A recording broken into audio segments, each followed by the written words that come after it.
السلام عليكم الاخوان، كي دايرين؟ لاباس عليكم؟ كلشي مزيان؟ نتمنى الله تكونوا بخير وعلى خير. مقله ديال الكفته والبيض. عندي هنا طوماط سوريز، بصله قطعتهم، طرف كفته، العطريه، الربيع. غادي نمريني الكفته ديالي شويه د الربيع. هذه هي الكفته ديالي بعد ما مرينيتها. مقله فيها الزيت، البصله تشحر مع مطيشه، مقله طلعت واعره يا سلام، بنينه. حركوا كلشي الخوت الخليط. العطريه غادي نزيدها، ملحه، ابزار، كمون، سكنجبير، تحميره، شويه د الربيع تا هو ما نساوش. حركوا كلشي الخوت،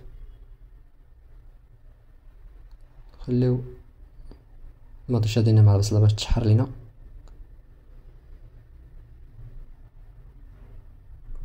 نزيدو شويه ديال الماء الخوت بعد ما تشحر لينا، بعد ما تشحر ليا مطيشه البصله. ونزيدو الكفته ديالنا اللي كورناها، الكفته ديال الدجاج، الصدر ديال الدجاج.